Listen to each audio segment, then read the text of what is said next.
Hi, welcome to a new episode in the Internet Surfer, hosting the most horror and creepiest stories from Reddit. Please don't forget to comment, like, share, and subscribe. Enjoy. I'm a search and rescue officer for the U.S. Forest Service. I have some stories to tell. Horror stories from Reddit nosleep. Episode 1. I wasn't sure where else to post these stories, so I figured I'd share them here. I've been a search and rescue officer for a few years now, and along the way I've seen some things that I think you will be interested in. I have a fairly good record of accomplishment for finding missing people. Most of the time they just wander off the path, or slip down a small cliff, and they can't find their way back. The majority of them have heard the old, "stay where you are," thing, and they don't wander far. But I've had 2 cases where that didn't happen. Both bother me a lot, and I use them as motivation to search even harder on the missing persons cases I get called on. The first was a little boy who was out berry picking with his parents. He and his sister were together, and both of them went missing around the same time. Their parents lost sight of them for a few seconds, and in that time both the kids apparently wandered off. When their parents couldn't find them, they called us, and we came out to search the area. We found the daughter pretty quickly, and when we asked where her brother was, she told us that he'd been taken away by the bear man. She said he gave her berries and told her to stay quiet, that he wanted to play with her brother for a while. The last she saw of her brother, he was riding on the shoulders of the bear man and seemed calm. Of course, our first thought was abduction, but we never found a trace of another human being in that area. The little girl was also insistent that he wasn't a normal man, but that he was tall and covered in hair, like a bear, and that he had a weird face. We searched that area for weeks. It was one of the longest calls I've ever been on, but we never found a single trace of that kid. The other was a young woman who was out hiking with her mom and grandpa. According to the mother, her daughter had climbed up a tree to get a better view of the forest, and she'd never come back down. They waited at the base of the tree for hours, calling her name, before they called for help. Again, we searched everywhere, and we never found a trace of her. I have no idea where she could possibly have gone, because neither her mother or grandpa saw her come down. A few times, I've been out on my own searching with a canine, and they've tried to lead me straight up cliffs. Not hills, not even rock faces. Straight, sheer cliffs with no possible handholds. It's always baffling, and in those cases we usually find the person on the other side of the cliff, or miles away from where the canine has led us. I'm sure there's an explanation, but it's sort of strange. One particularly sad case involved the recovery of a body. A 9-year-old girl fell down an embankment and got impaled on a dead tree at the base. It was a complete freak accident, but I'll never forget the sound her mother made when we told her what had happened. She saw the body bag being loaded into the ambulance, and she let out the most haunting, heartbroken wail I've ever heard. It was like her whole life was crashing down around her, and a part of her had died with her daughter. I heard from another SAR officer that she killed herself a few weeks after it happened. She couldn't live with the loss of her daughter. I was teamed up with another SAR officer because we'd received reports of bears in the area.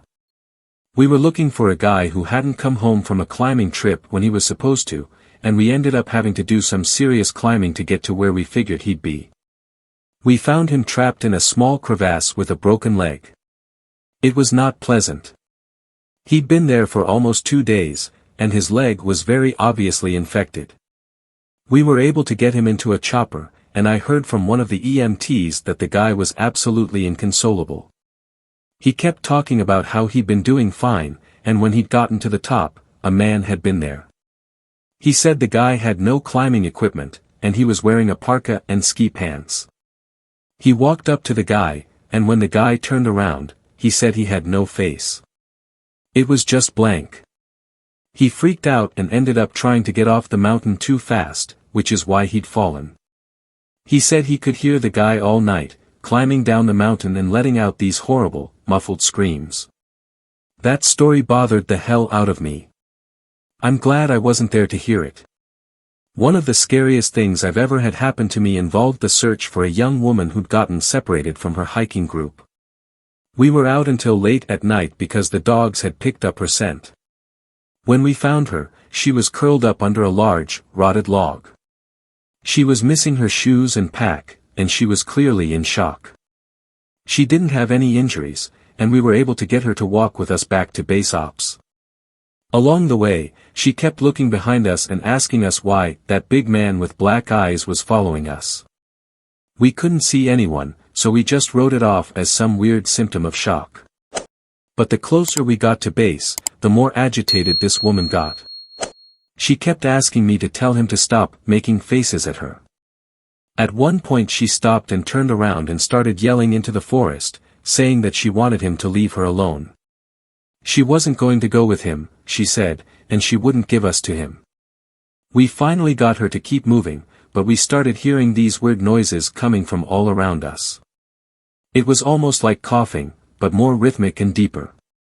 It was almost insect-like, I don't really know how else to describe it.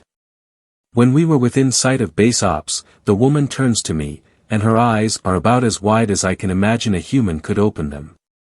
She touches my shoulder and says, "He says to tell you to speed up. He doesn't like looking at the scar on your neck." I have an exceedingly small scar on the base of my neck, but it's mostly hidden under my collar, and I have no idea how this woman saw it. Right after she says it, I hear that weird coughing right in my ear, and I just about jumped out of my skin. I hustled her to ops, trying not to show how freaked out I was, but I have to say I was really happy when we left the area that night. This is the last one I'll tell, and it's probably the weirdest story I have. Now, I don't know if this is true in every SAR unit, but in mine, it's sort of an unspoken, regular thing we run into. You can try asking about it with other SAR officers, but even if they know what you're talking about, they probably won't say anything about it. We've been told not to talk about it by our superiors, and at this point we've all gotten so used to it that it doesn't even seem weird anymore. On just about every case where we're really far into the wilderness, I'm talking 30 or 40 miles, at some point we'll find a staircase in the middle of the woods. It's almost like you took the stairs in your house, cut them out, and put them in the forest. I asked about it the first time I saw some, and the other officer just told me not to worry about it, that it was normal. Everyone I asked said the same thing. I wanted to go check them out, but I was told, very emphatically, that I should never go near any of them. I just sort of ignore them now when I run into them because it happens so frequently. As far as missing people go, I'd say about half the calls I get are related to that. The others are rescue calls, people who fall down cliffs and hurt themselves, get injured by fire. You wouldn't believe how often this happens, mostly drunk kids, get bitten or stung by animals or insects. We're a tight team, and we have veterans who are excellent at finding signs of lost people. That's what makes these cases where we never find any trace of them so frustrating. One in particular was upsetting for all of us, because we did find a trace of them, but it just led to more questions than answers. An older man had been hiking alone on a well-established trail, but his wife called to say that he hadn't come home when he should have. Apparently he had a history of seizures, and she was worried that he hadn't taken his medication and had suffered one out on the trail. Before you ask, I have no idea why he thought it was okay to go out alone, or why she didn't go with him. I don't ask about that kind of thing because past a certain point, it really doesn't matter. Someone is missing, and it's my job to find them. We went out in a standard search formation, and it wasn't long before one of our vets found signs that the guy had gone off the trail. We grouped up and followed him, spreading out in a fan to make sure we were covering as much ground as possible. Suddenly, a call comes over the radio telling us to all head back to the vet's location, and we come right away, because this usually means the missing person is injured, and we need a full team to help get them out safely. We meet back up, and the vet is just standing at the base of a tree with his hands on the sides of his head. I ask my friend what's going on, and he points up into the branches of this tree. I almost couldn't believe what I was seeing, but there's a walking stick dangling from a branch at least 30 feet off the ground. The little strap thing on the handle has been looped around the branch, and it's just hanging there. There's no way the guy could have tossed it up that far, and we don't see any other signs that he's still in the area. We call up into the tree, but it's obvious no one's in it. We're all just sort of left scratching our heads. We kept searching for the guy, but we never found him. We even bring our canines out, but they lose their scent long before this tree. Eventually, the search is called off, because there are other calls we have to attend to, and past a certain point there's not much we can do. The guy's wife called us every day for months, asking if we'd found her husband, and it was heartbreaking to hear her get more hopeless each time. I'm not sure why this call in particular was so upsetting, but I think it was just the sheer improbability of it. That and the questions that were raised. How had this guy's cane ended up there? Did someone kill him and toss that up there as some weird trophy? We did our best to find him, but it was almost like a taunt. We still talk about that one from time to time. Missing kids are the most heartbreaking. Doesn't matter what circumstances they go missing under, it's never easy, and we always dread the ones we find deceased. It's not common, but it does happen. David Paulides talks a lot about kids SAR teams find in places they shouldn't be or couldn't be. I can honestly say I've heard about this kind of thing happening more than I've seen it, but I'll share one of the ones that I think about a lot that I witnessed personally. A mother and her 3 kids were out for a picnic in an area of the park that has a small lake. One is 6, one is 5, and the other is about 3. She's watching them all really closely, and according to her, she never lets them out of her sight at any time. She never saw anyone else in the area either, which is important. She packs their stuff up and they start to head back to the parking area.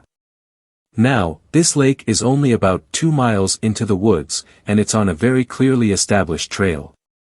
It's almost impossible to get lost getting from the parking area to it unless you're deliberately going off the path like an imbecile. Her kids are walking in front of her, when she hears what sounds like someone coming up the path behind her. She turns around, and in the 4 or so seconds she's not looking, her 5-year-old son vanishes. She figures he's stepped off the trail to pee or something, and she asks her other 2 where he went. They both tell her that a big man with a scary face came out of the woods next to them, took the kid's hand, and led him into the trees. The 2 remaining kids don't seem upset, in fact she says later that it seems like they've been drugged. They're sort of spacey and fuzzy.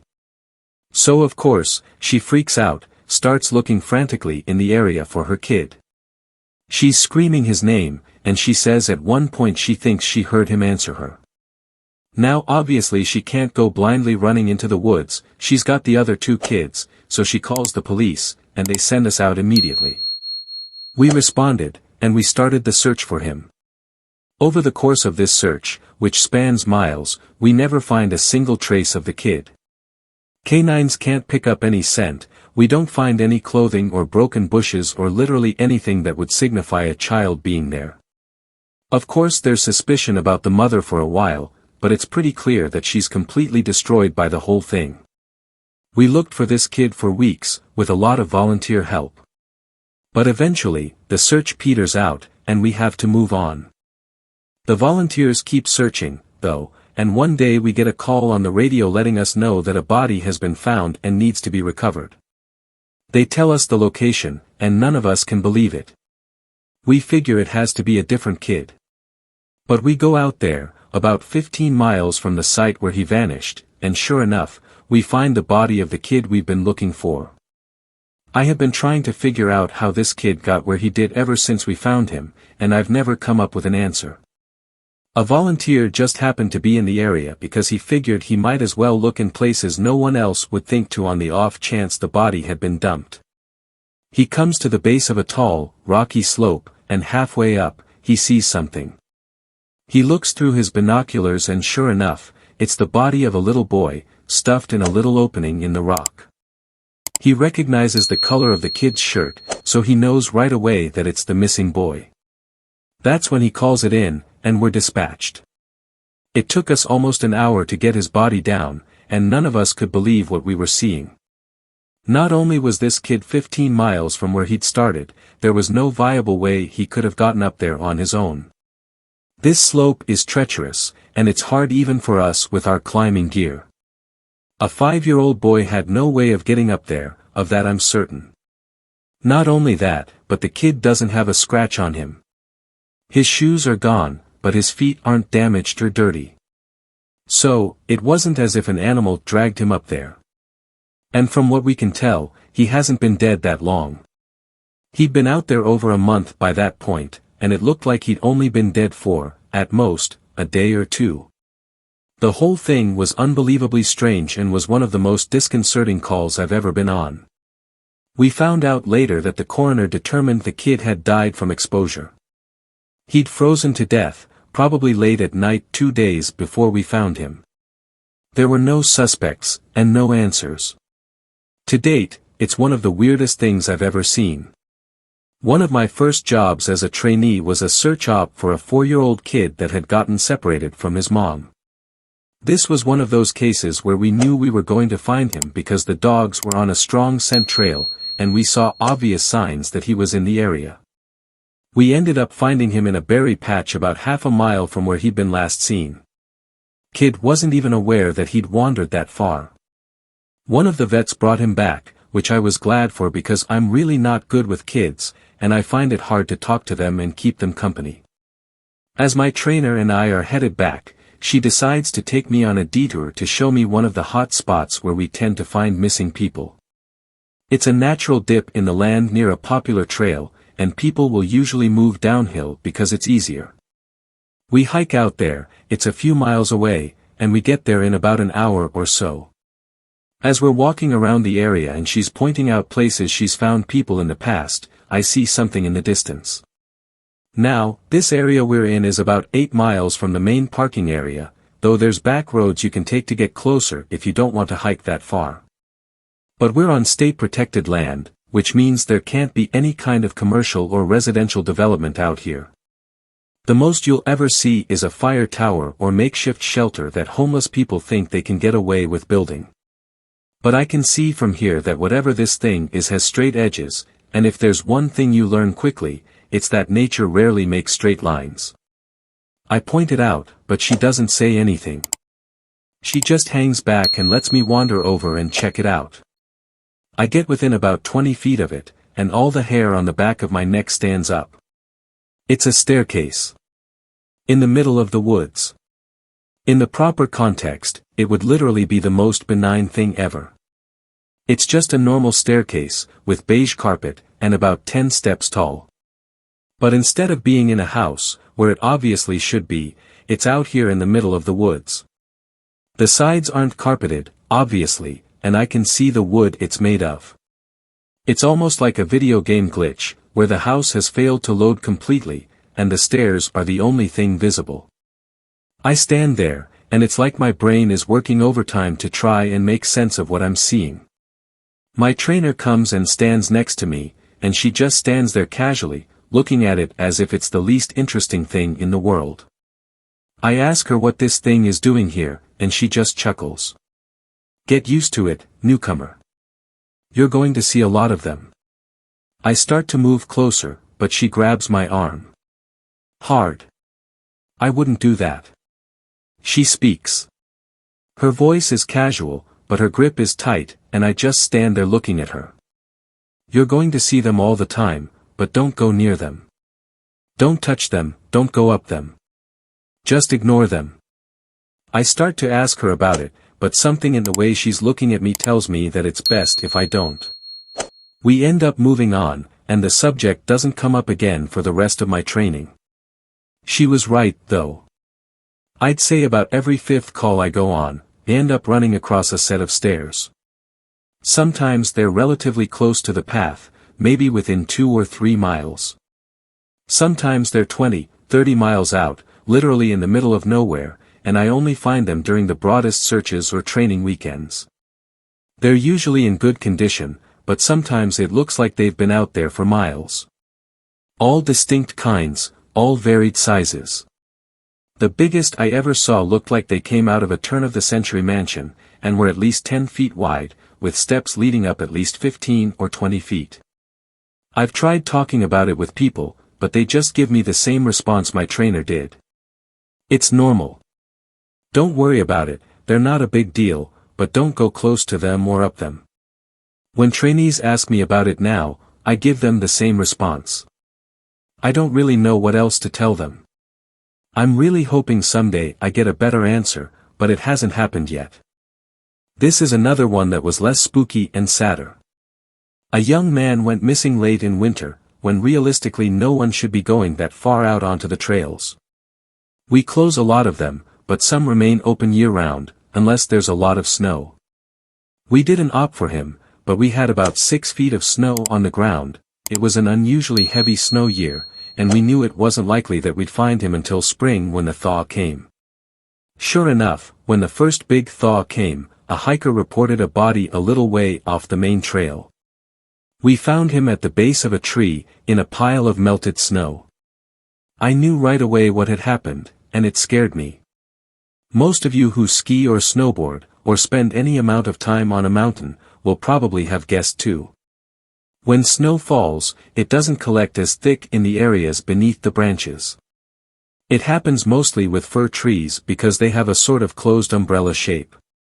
So, what you end up with is a space around the base of a tree that's filled with a mixture of loose, powdery snow, air, and branches.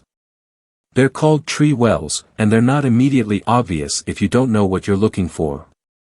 We put up signs in the welcome center, big ones, letting people know how dangerous they are, but every year that we get an unusual amount of snow, at least one person doesn't read them or doesn't take the warning seriously, and we find out about it in spring.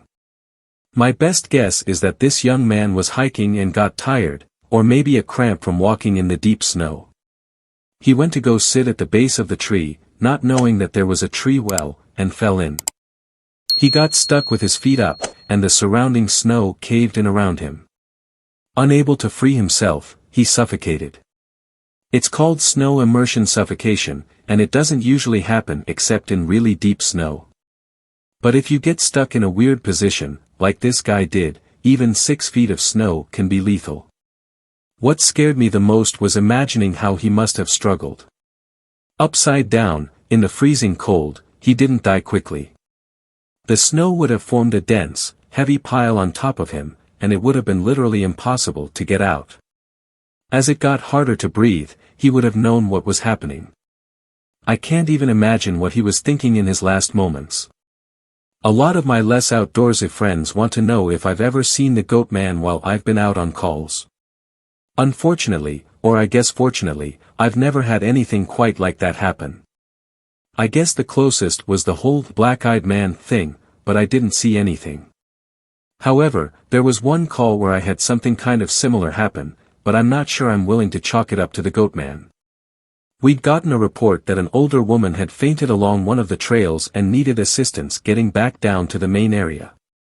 We hike up to where she's at, and her husband is just beside himself. He runs, well, I guess more jogs, to us, and tells us that he was a little way off the trail looking at something when his wife starts screaming behind him. He runs back to her, and she's passed out on the trail. We get her on a backboard, and as we're getting her down to the welcome center, she comes to and starts screaming again. I calmed her down and asked her what happened. I can't remember verbatim what she said, but essentially, what happened was this: she'd been waiting for her husband when she started hearing this really strange sound. She said it sounded sort of like a cat, but it was off somehow, and she couldn't quite figure out why. She went a little ahead to try and hear it better, and it sounded like it was coming closer. She said the closer it got, the more uneasy she was, until she finally figured out what was wrong. I do remember this next part, because it was so weird that I don't think I could forget it if I tried. It wasn't a cat. It was a man, saying the word meow over and over. Just, meow, meow, meow. But it wasn't a man, it couldn't have been, because I've never heard a man make his voice buzz like that. I thought my hearing aid was going out, but it wasn't. I adjusted it, and it still sounded all buzzy. It was awful. He was coming closer, but I couldn't see him. And the closer he got the more scared I was, and the last thing I remember was a shape coming out of the trees. I guess that's when I fainted. Now, obviously I'm a little perplexed as to why a guy would be out in the woods chanting, meow, meow, at people. So, once we get down the mountain, I tell my superior that I'm going to go search the area to see if I can find anything. He gave me the go-ahead, and I grabbed a radio and hiked back to where she fainted. I don't see anyone, so I keep going about a mile more, and when I head back I go off the trail, to see if I can figure out where she saw him coming from. It's almost sunset by this point, and I don't have any desire to be out at night alone, so I just sort of write it off and make a mental note to check it out again tomorrow. But as I'm headed back, I start to hear something in the distance. I stop, and I call out for anyone in the immediate area to identify themselves. The sound didn't come closer or get louder, but it sounded exactly like a man saying, meow, meow, in this really odd monotone. As comical as it makes it sound, it was almost like that guy in South Park with the electrolarynx, Ned. I go off the trail in the direction I think it's coming from, but I never seem to get closer. It's almost like it's coming from all directions. Eventually, it just sort of faded out, and I ended up going back to the welcome center. I didn't get any further reports like that, and even though I went back to that area, I never heard that exact sound again. I suppose it could have been some stupid kid out there with people, but even I have to admit it was weird. Thanks for watching. Please comment, like, share and subscribe, The Internet Surfer on YouTube for more horror and scary stories.